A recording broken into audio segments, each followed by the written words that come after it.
A sã doutrina. 2 Timóteo, capítulo 4, versículo 3 e 4. Porque virá o tempo em que não suportarão a sã doutrina, mas tendo comichão nos ouvidos, amontoarão para si doutores, conforme as suas próprias concupiscências, e desviarão os ouvidos da verdade, voltando às fábulas. O apóstolo Paulo escreve que toda a Escritura é inspirada por Deus e útil para o ensino, para a repreensão, para a correção e para a instrução na justiça, para que o homem de Deus seja apto e plenamente preparado para toda boa obra. Doutrina é um conjunto de verdades bíblicas acerca de um determinado tema que possui importância fundamental para a fé cristã. As doutrinas bíblicas devem ser conhecidas por todo cristão. A maioria das religiões possuem suas doutrinas que expressam as crenças que constituem seus sistemas religiosos. Há religiões que criam suas próprias doutrinas, que não são bíblicas, e são, na sua maioria, taxativas para segurar o cristão no caminho, embora isso não funcione. Pois aquele que segue nos retos caminhos de Deus o faz por amor, e porque ele ama, ele tem temor e obedece. As doutrinas bíblicas podem ser classificadas em 3 classes: as doutrinas de salvação, as doutrinas da fé cristã e as doutrinas do porvir, ou das coisas futuras. Iniciaremos com a doutrina da salvação.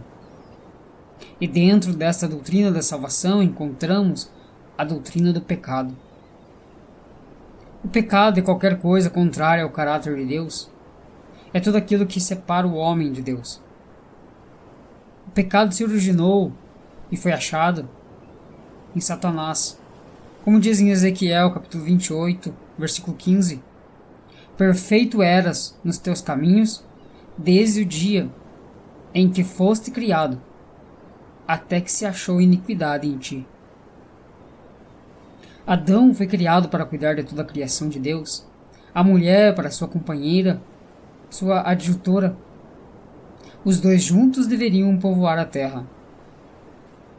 O casal viveu sem pecado, na presença de Deus, como diz em Gênesis capítulo 2, versículo 15 a 25. Porém, consequência da desobediência ao conselho divino, cedendo à ação do tentador que os persuadiu, e se rebelaram contra a autoridade de Deus.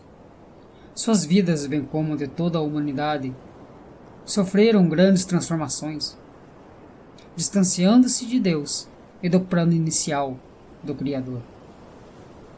Assim, por consequência, todos somos por natureza pecadores e inclinados à prática do mal. Todos temos em nós a contaminação do pecado. Ao pecar, o homem rejeita a vontade de Deus em favor da sua própria vontade. Todo pecado é cometido contra Deus. A natureza do pecado. O pecado, em primeiro lugar, é rebelião. Em Romanos, capítulo 1, versículo 18, porque do céu se manifesta a ira de Deus sobre toda a impiedade e injustiça dos homens, que detêm a verdade em injustiça.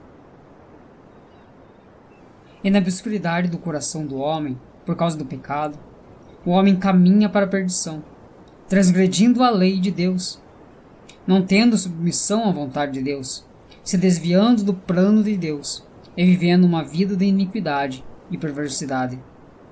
O homem foi criado para a glória de Deus, mas no pecado tem seu caráter contaminado pelo pecado, assim não rendendo glórias a Deus. Consequências do pecado. A consequência sobre Eva e as mulheres. Diz a palavra: multiplicarei grandemente a tua dor e a tua conceição, Com dor darás à luz filhos, e o teu desejo será para o teu marido, e ele te dominará sobre Adão e os homens. E a Adão disse: porquanto desses ouvidos à voz de tua mulher, e comeste da árvore de que te ordenei não comer, dizendo: não comerás dela. Maldita é a terra por causa de ti, com dor comerás dela todos os dias da tua vida. Espinhos e cardos também se produzirá, e comerás a erva do campo. No suor do teu rosto comerás o teu pão, até que tornes a terra, porque dela fostes tomado, porquanto és pó, e em pó te tornarás. Gênesis capítulo 3, versículo 17 e 19. Quebra da comunhão com Deus e expulsão do Éden. Morte física, separação entre corpo e alma. Desde Adão até nossos dias, apenas Enoque e Elias não experimentaram a morte física. Morte espiritual, separação eterna de Deus. Como está em Ezequias capítulo 18, versículo 20. E em 1 João capítulo 1, versículo 6 ao 7. Separado de Deus, o homem depende da sua graça para ser salvo. Precisamos confessar nossos pecados e pedir perdão a Deus. Jesus Cristo é o Cordeiro de Deus, que veio para esmagar a cabeça da serpente e derrotar o poder de Satanás. Jesus veio buscar o homem perdido, veio aliviar o sofrimento humano e dar vida.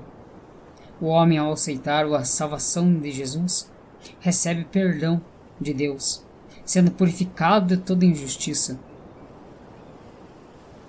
Ocorre então o novo nascimento em Jesus Cristo, com consequência, vida abundante na presença de Deus. A redenção de Deus nos dá a nova natureza, regeneração, a nova capacidade de servir a Cristo. O que crê em Jesus e se entrega a Cristo já não é mais escravo do pecado, mas o pecado ainda está na sua carne. Porém agora vivo espiritualmente. O espírito agora luta contra a carne dia e noite. O cristão deve se afastar do pecado e se prevenir do pecado através da palavra de Deus.